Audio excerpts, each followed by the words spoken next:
এর মধ্যে থেকে আমরা এই কাজটা করেছি। আমরা জানি আল্লাহ আমাদের পক্ষ থেকে ফিলিস্তিনি ভাইদের জন্য সামান্য লাভ হবে না। এরপরও ইয়া রাব্বাল আলামিন আমরা আপনার দরবারে পাকড়াও হওয়া থেকে বাঁচার জন্য আমরা এই আন্দোলনে নেমেছি। পরবর্তীকালে আরো আমাদের এই প্রচেষ্টাকে কবুল আর মঞ্জুর ফরমাও।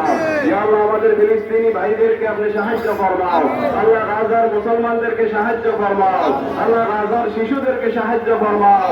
আল্লাহ গাজার মুজাহিদিনদেরকে সাহায্য ফরমাও। ইয়া রাব্বাল আলামিন ইসরায়েলি আমেরিকান বাহিনীকে ইয়া আল্লাহ আপনি ইয়া আল্লাহ ধ্বংস করে দাও। ইয়া রাব্বাল আলামিন এই আমেরিকাকে বধ না করলে ইসরায়েল থামবে না। আল্লাহ এই আইম্মাতুল কুফর আমেরিকাকে বধ করার মতো তৌফিক দান ফরমাও। ইয়া রাব্বাল আলামিন ইয়া আকরামাল আকরামিন সমস্ত বিশ্বের মুসলিম শাসকদেরকে এক এবং নেক বানাইয়া দাও। আল্লাহ মুসলিম ভ্রাতৃত্ববোধ সৃষ্টি করে দাও।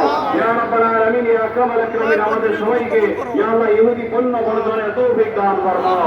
ইয়া রাব্বাল আলামিন ইয়া আকরামাল আকরামিন মাওলানা পাক ইয়া আল্লাহ ফিলিস্তিনকে আপনি গাজাকে আপনি স্বাধীন করে দাও। ইয়া আল্লাহ ইসরাইলকে ইয়া আল্লাহ এই জমিন থেকে আপনি নিশ্চিহ্ন করে দাও। ইয়া আল্লাহ এই কলোনিটাকে আপনি নিশ্চিহ্ন করে দাও। ইয়া রাব্বাল আলামিন এই মুজাহিদিনদের হিম্মত বাড়াইয়া দাও। রব্বানা তাকাব্বাল মিন্না ইন্নাকা আনতাস সামিউল আলিম ওয়া তুব আলাইনা ইন্নাকা আনতাত তাওয়াবুর রহিম আমিন বিরহমাতিকা ইয়া আরহামার রাহিমিন।